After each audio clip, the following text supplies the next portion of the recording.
اعوذ باللہ من الشیطان الرجیم بسم اللہ الرحمن الرحیم الحمدللہ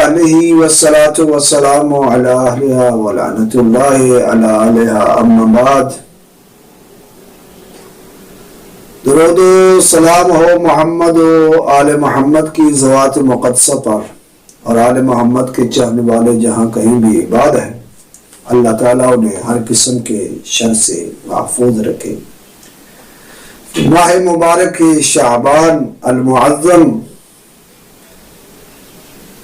الفاظ سے ہی ظاہر ہے جسے عظمت اللہ عطا کرے، کیونکہ رحمت العالمین نے فرمایا کہ شہر شعبان میں محمد کا مہینہ ہے اور اس میں کثرت سے استغفار کرو۔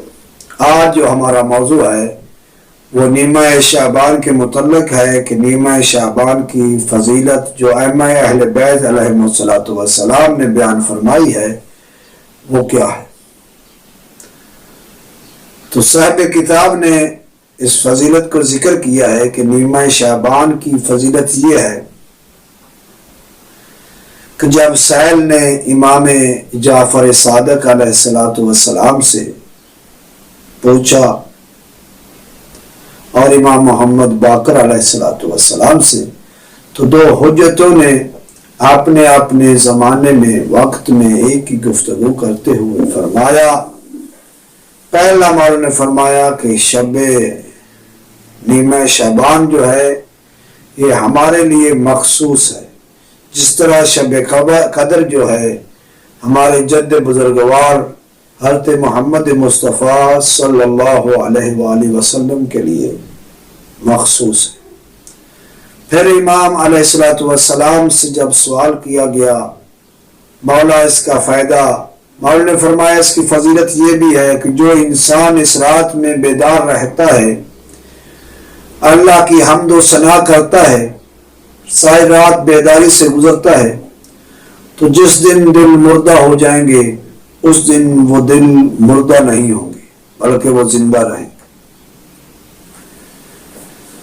اس کی فضیلت یہ ہے کہ اللہ تعالیٰ اس رات میں کسی سائل کو خالی نہیں چھوڑتا،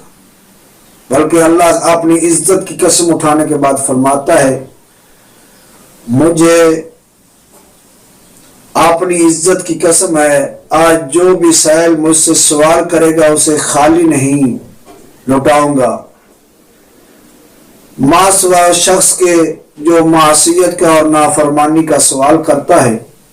جو انسان بھی آج مجھ سے جو چیز طلب کرے گا میں اسے آج رات کی برکت میں اسے عطا کروں گا۔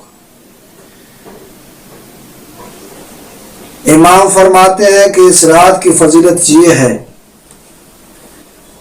کہ یہ شب قدر کے علاوہ تمام راتوں سے افضل ہے۔ چاہیے کہ بنی آدم کو اس رات میں اللہ کا تقرب حاصل کرے، اور اس کے اعمال ہیں انشاءاللہ وہ بعد میں ذکر کیے جائیں گے،